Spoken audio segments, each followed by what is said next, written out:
Morning my dear learners. तो आज हम पढ़ेंगे जो अभी तक हमने पढ़ा स्टेट गवर्नमेंट में जो हिमाचल प्रदेश का हमने एग्जाम्पल लिया। वहाँ पे हमने देखा कितनी पॉलिटिकल पार्टीज थी। तो देयर वेर 4 पॉलिटिकल पार्टीज। एक तो था BJP, INC, Marxist and the independents. ठीक है। अब हमने देखा इस सब में मैक्सिमम वोट्स किसको मिलता है, 44 वोट्स मिलते हैं टू द बीजेपी। बट जैसे हमारे पास 68 कंस्टिट्युएंसीज थी, इसमें जो हमारे पास कितनी कंस्टिट्युएंसीज थी, 68 कंस्टिट्युएंसीज थी। यानी कि हमारे पास कितने मेंबर्स एमएलएज है, 68 एमएलएज है। अब जो 68 का हाफ कितना होता है, 34। यानी कि 50% ऑफ द 68 वो कितना हो जाएगा आपका, वो हो जाएगा आपका 34। तो जिस पॉलिटिकल पार्टी को 34 से ज़्यादा, ठीक है, हर एक जो पॉलिटिकल पार्टी है ना उसको 34 एमएलए से ज़्यादा होना चाहिए। इधर 34 और 34 एमएलए से ज़्यादा, ताकि वो क्या करे, मेजोरिटी गेन कर सके। और जिसके पास मेजोरिटी एमएलएज होंगे ना, वही क्या बना सकता है, वही बना सकता है the ruling government, ruling party. उसको हम रूलिंग पार्टी बोलेंगे। किसको बोलेंगे रूलिंग पार्टी? जो आपकी टोटल कंस्टिट्युएंसीज है वो कितनी है, 68 है। आपकी टोटल कंस्टिट्युएंसीज कितनी है, 68। 68 का जो 50% है वो कितना होता है, वो होता है 34। इसका कितना, इसका 50% वो होता है आपका 34।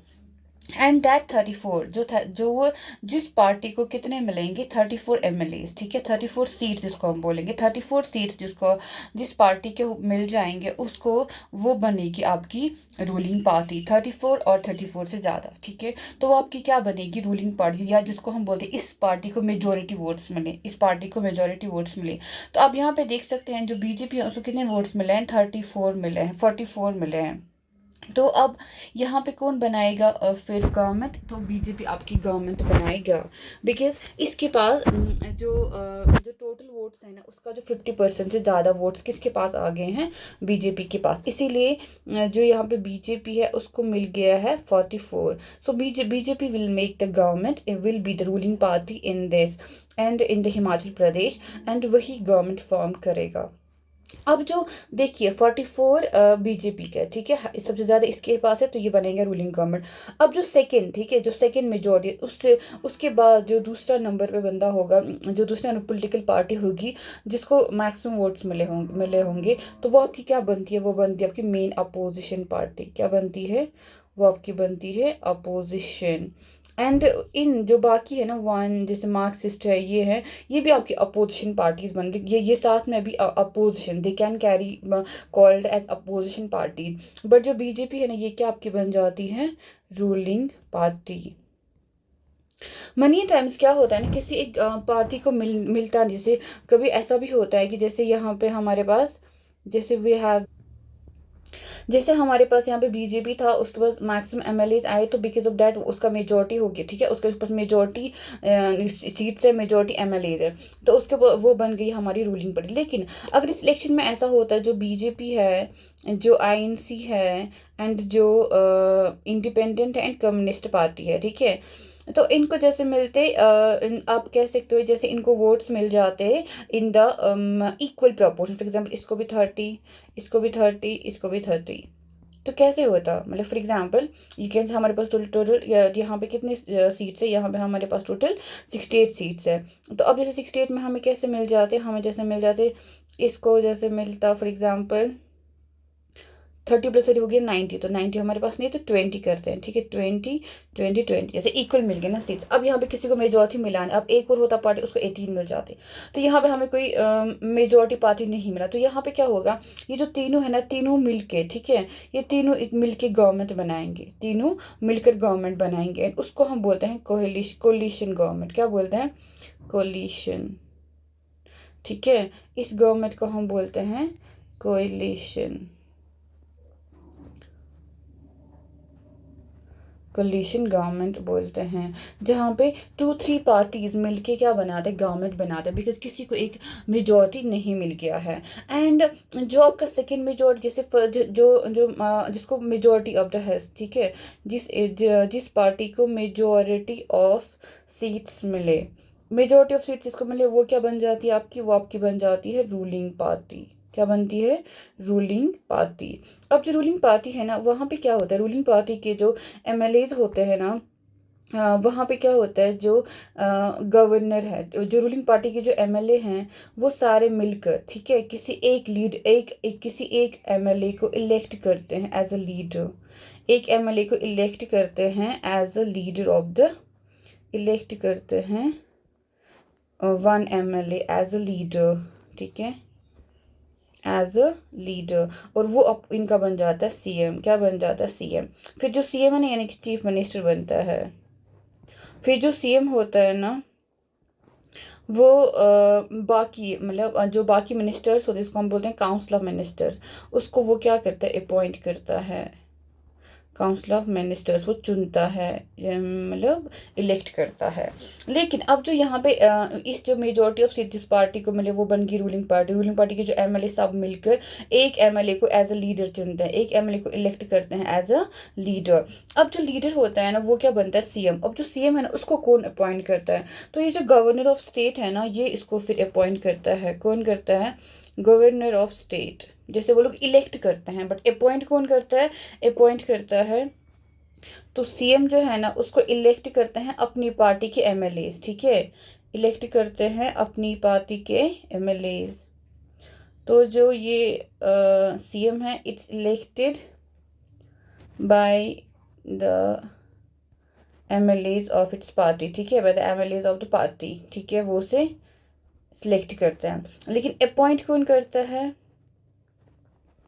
अपॉइंट करता है गवर्नर, ठीक है, गवर्नर अपॉइंट करता है। एंड बाकी मिनिस्टर्स हैं, कि जिसको हम कहते हैं councilman, council of ministers, the other ministers which are called as the council of ministers, council of ministers. तो ये सबको कौन अपॉइंट करता है? गवर्नर अपॉइंट करता है काउंसिल ऑफ मिनिस्टर्स को एंड द चीफ मिनिस्टर को। तो ये आपको समझ आया। अब जो यहाँ पे है ना, कहाँ पे? हिमाचल प्रदेश में। तो ये लोग जिसको चुनते हैं ना, वो होता है श्री जयराम ठाकुर को ही अपना लीडर बनाते हैं पार्टी का। एंड वो क्या बनता है? सीएम बनता है। जो सीएम है ना, उसके बाद वो बाकी मिनिस्टर्स को चुनता है। सीएम बोलते हैं चीफ मिनिस्टर को, सीएम होता है चीफ मिनिस्टर आपका। ओके। एंड इलेक्शन, उसके इलेक्शंस के बाद क्या होता है? गवर्नर इसको अपॉइंट करता है, सीएम को और बाकी मिनिस्टर्स को। अब जो चीफ मिनिस्टर है ना, और जो इसके साथ जो काउंसिल ऑफ मिनिस्टर्स आते हैं, उनको रिस्पॉन्सिबिलिटी है, जिम्मेदारी किस चीज़ की? The running various government departments और द मिनिस्ट्रीज। ये क्या करती है? रन करते हैं वेरियस गवर्नमेंट डिपार्टमेंट्स। क्या करते हैं? रन। जो सीएम है ना, CM and council of ministers, what they do? They run the government, ठीक है, they run government departments and other ministries they have अस। और उनके क्या होते हैं? अलग अलग ऑफिसेज होते हैं। अब जो है ना, एक एक प्लेस होती है, उसे हम बोलते हैं लेजिस्लेटिव असेंबली। क्या बोलते हैं? हम उसको बोलते हैं लेजिस्लेटिव असेंबली होती है। क्या होती है? Legislative assembly. In the legislative assembly all the MLAs, चाहे वो रूलिंग के हो या तो अपोजिशन के हो, all the MLAs either from ruling, या तो रूलिंग पार्टी से हो, और opposition parties, either from ruling और अपोजिशन, ईदर फ्रॉम रूलिंग और अपोजिशन पार्टी, रूलिंग और अपोजिशन पार्टी क्या करते हैं? Discuss very. यहाँ पे क्या कर लेजिस्लेटिव असेंबली में वो डिस्कस करते हैं। क्या करते हैं? डिस्कस करते हैं बहुत चीज़ों के बारे में, ठीक है। कहाँ पे करते हैं? एक लेजिस्लेटिव असेंबली में क्या होता है? डिस्कशन होता है। और वहाँ पे कौन बैठता है? सारे एमएलएज बैठते हैं, जो रूलिंग के होते हैं और जो कहाँ के होते हैं, जो अपोजिशन के होते हैं। दोनों के जो दोनों के जो एमएलएज होते हैं ना, दोनों पार्टीज के एमएलएज कहाँ बैठते हैं? लेजिस्लेटिव असेंबली में बैठते हैं, लेजिस्लेटिव असेंबली में बैठते हैं। और वहाँ पे बहुत ज़्यादा डिस्कशंस फिर होता है। तो अब आपने यहाँ पे देखा, कुछ एमएलएज को ना ड्यूअल रिस्पॉन्सिबिलिटीज है। क्यों? क्योंकि एक तो कुछ एमएलए इसमें क्या होंगे? एक तो मेंबर होंगे, ठीक है, एज अ मेंबर, ठीक है, एक तो वो मेंबर हैं। And other as a minister, और कुछ उसमें क्या वो एमएलए मिनिस्टर्स भी हो सकते हैं। तो एमएलए को यहाँ पे ड्यूअल रिस्पॉन्सिबिलिटी है, एक as a member and as a minister. तो कि कुछ कुछ एमएलए को दो दो रिस्पॉन्सिबिलिटीज होंगी। अब आप यहाँ पे देखिए, जिस तरह यहाँ पे एक टेबल बनाया ना, हिमाचल में कितनी पार्टीज है, हर पार्टी में कितने एमएलए है, वो आपने देखा। अब ऐसा आप टेबल बनाए अपनी स्टेट का, अब जहाँ से जो है, जैसे कोई राजौरी, सॉरी कोई उड़ीसा से, छत्तीसगढ़ से है, बिहार से है, कोई दिल्ली से है, यूपी से है, ठीक है। तो वो आप अपना बना लीजिए।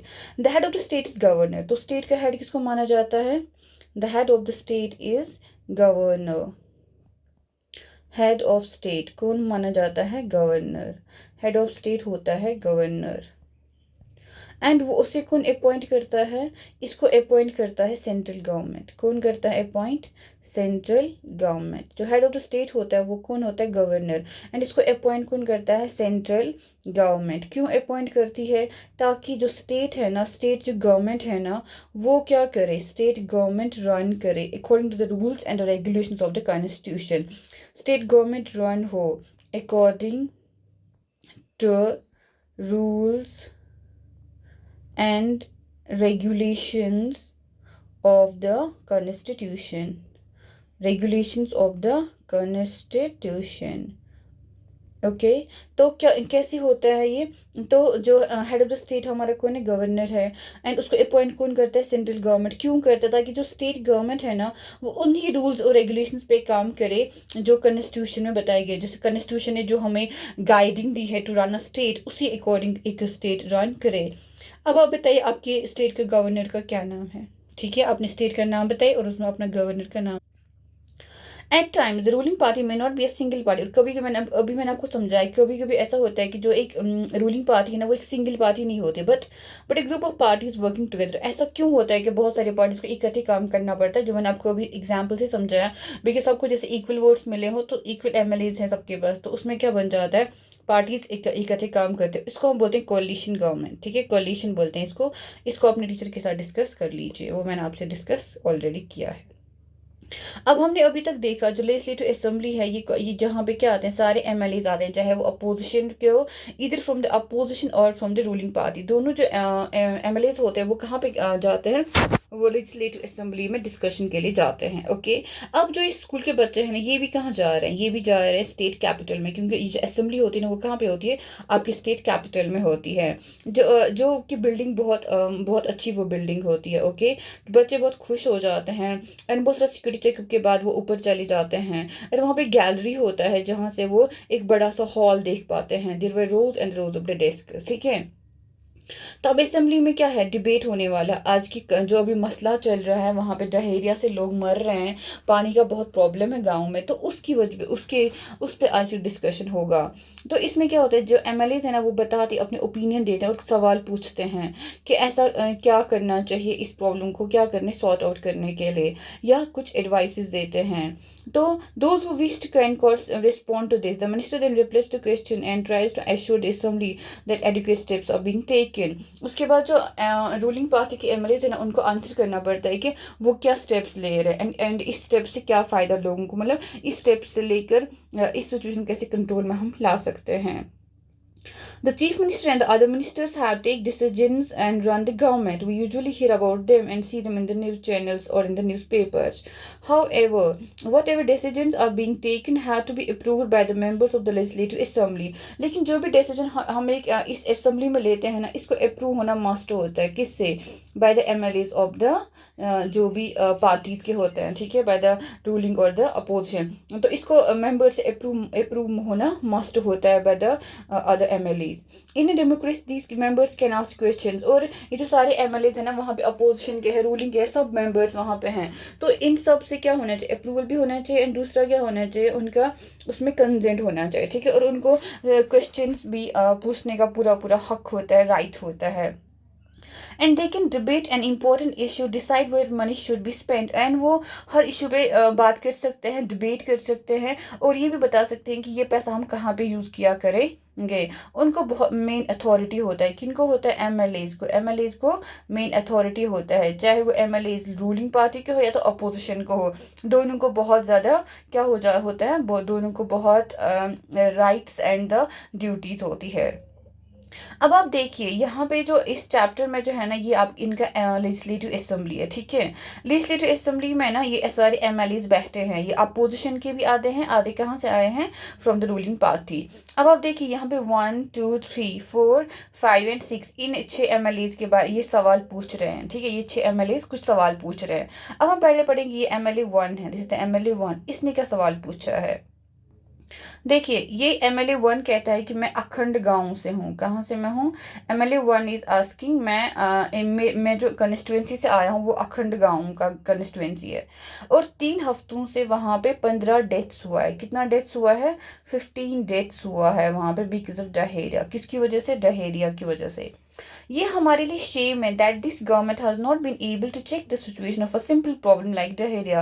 ये कहता है, ये हमारे लिए शर्म की बात है कि इतना सा छोटा सा मसला ये गवर्नमेंट कंट्रोल नहीं कर सकता, जबकि ये प्रोक्लेम करता था, इट्स क्लेमिंग, ये बता रहा था कि जो ये गवर्नमेंट है, ये government champion of the technology है।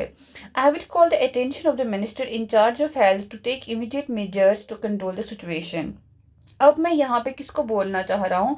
मैं यहाँ पे हेल्थ मिनिस्टर को, किसको ये बता रहा है? ये हेल्थ मिनिस्टर को बता रहा है कि आप इमीडिएट एक्शन ले लो फॉर द प्रॉब्लम। जो अभी प्रॉब्लम चल रहा है ना, उसके लिए आप कोई इमीडिएट एक्शन ले लो, सो दैट कि ये सारे जो सिचुएशन, इसको क्या हम कर पाए? कंट्रोल कर पाए। ओके, तो ये हो गया MLA 1 का क्वेश्चन, ठीक है। अब है आपके पास MLA 2। अब आपके पास MLA 2 है, तो MLA 2 क्या बोलता है? वो कहते हैं, my question is why the government hospitals in such a bad condition. कि ये जो गवर्नमेंट हॉस्पिटल्स है, ये इतनी बुरी हालत में क्यों है? जो गवर्नमेंट हॉस्पिटल्स हमारे हैं, ये इतने बुरे हालात में क्यों हैं? And why is the government not appointing proper doctors and other medical staff in the district. और यहाँ पे क्यों नहीं अपॉइंटमेंट्स हुई है? जो अपॉइंटमेंट्स है डॉक्टर्स की, वो क्यों नहीं हुई है? मेडिकल स्टाफ की अपॉइंटमेंट्स क्यों नहीं प्रॉपरली होती है? I would also like to know how the government plans to deal with the situation. मैं ये भी जानना चाहता हूँ गवर्नमेंट इस सिचुएशन को कैसे डील करेगा, which is affecting a large number of people and is also spreading, this is an epidemic. ये कहता है ये एक एपिडेमिक है। इस एपिडेमिक को गवर्नमेंट क्या क्या मेजर्स लेने के लिए बैठा हुआ है? क्या उसने सोचा है मैं कैसे इस सबको कंट्रोल करूंगा? अब MLA 3 है, ठीक है। वो कहाँ से? तोलपत्ती से है। वो कहता है कि हमारे यहाँ पे क्या दिक्कत है? शॉर्टेज ऑफ वाटर है, हमारे यहाँ शॉर्टेज ऑफ वाटर है।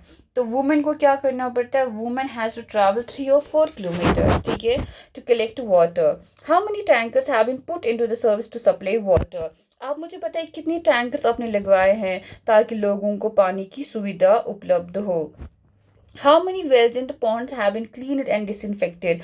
कितने ponds and कितने wells को, wells and ponds में कितना cleaning हुआ है ताकि वो क्या हो? disinfect हो, ठीक है। disinfect कितने wells and ponds को किया गया है and कितनों को clean किया है? These are the questions asked by the MLA 3। अब MLA 4 कह रहा है, I think my colleagues are exaggerating the problem. MLA 4 बोल रहा है कि मुझे लगता है जो मेरे सारे कोलिग्स बैठे हैं यहाँ पे, ये इस मसले को बढ़ा चढ़ा के पेश कर रहे हैं। The government has taken steps to control the situation. Government ने स्टेप्स लिया है इस सारे सिचुएशन को कंट्रोल करने में। Water tankers have been put into the service. Water tankers को सर्विस पे लगा दिया गया है, और ORS packets are being distributed. एक तो ORS लोगों को दिया गया है, वाटर टैंकर्स हम लोगों ने क्या किए हैं? वाटर टैंकर्स, ठीक है, for the distribution of the water. ORS water tankers and the government is doing everything possible to help people. Government बहुत काम कर रही है लोगों को हेल्प करने में। MLA 5 where we have very poor facilities in our hospitals. हमारे गांव में बहुत मतलब बहुत ज़्यादा ख़राब फैसिलिटीज़ है। जो फैसिलिटीज़ वो बहुत पुअर कंडीशन में, उनकी हालत बहुत ख़राब है। There are hospitals that do not have a doctor. हमारे यहाँ कुछ ऐसे भी हैं जिनके पास डॉक्टर, जहाँ पे डॉक्टर ही नहीं है, ना ही कोई मेडिकल स्टाफ है जो अपॉइंट किया हो for the last few years. In another hospital the doctor has gone on a long leave. कुछ हॉस्पिटल्स में जो डॉक्टर है ना, वो लंबी लीव पे चले गए। दिस इज़ अ शेम, ये हमारे लिए शर्म की बात है। I think the situation is going from bad to worse. मुझे लगता है जो सिचुएशन है ना वो बैड से वर्स हो रही है। How are we going to ensure that ORS packets reach all families in the affected areas. आप मुझे बताइए कि जो ओआरएस पैकेट्स की आप बात कर रहे हैं, हम कैसे ये एश्योर कर सकते हैं कि वो फैमिलीज तक एग्जैक्टली पहुंच रही है। MLA 6 the opposition members are unnecessarily blaming the government। MLA 6 बोल रहा है कि जो अपोजिशन है ना वो unnecessarily, ठीक है, गवर्नमेंट को ब्लेम कर रहा है। The previous government did not पे एनी अटेंशन टू सैनिटेशन। तो कह रहा है कि MLA 6 की जो हमसे पहले जो गवर्नमेंट थी उन्होंने कोई अटेंशन नहीं दिया किसको, सैनिटेशन को। And we have now been drive to clear the garbage that has been lying around for years. अब हम ये सारा जो कचरा फैला हुआ है, जो सारा सैनिटेशन है, वो हम करने की कोशिश कर रहे हैं, जो कि पड़ा हुआ है यहाँ पे ईयर्स से ईयर्स तक, ठीक है। दैट वॉज अब आपको यहाँ पे एक चीज समझने की है, ठीक है। आप देखिए जो MLA 1 2 3 एंड जो 4 है, ठीक है, जो MLA 1 2 एंड 3, ठीक है, ये तीनों जो है ना ये क्या कर रही है, सवाल पूछ रहे हैं। They are asking the question to the ruling government. अब जो 4 है ना वो कह रहा है कि आप इस कहानी को क्या कर रहे हो, आप इसको बढ़ा चढ़ा के पेश कर रहे हो। कौन कह रहा है, ये फोर्थ बंदा, this one, the fourth one is asking आप इस कहानी को बड़ा चढ़ा के पेश करें। तो ये कौन सा होगा, फिर रूलिंग गवर्नमेंट से होगा, ठीक है। And the fifth is saying कि हमें बहुत प्रॉब्लम्स है। फिफ्थ भी अपोजिशन, बिकॉज ही क्वेश्चनिंग कर रहा है। अब जो सिक्स्थ है ना वो भी किससे है, वो भी आपका रूलिंग से है। तो इससे आपको समझ आएगा कि इनमें से जो कौन है वो क्या है, रूलिंग से है, और जो कौन है ना जो कहाँ से है, जो अपोजिशन है। क्यों, देखिए जो आपके MLA 1 to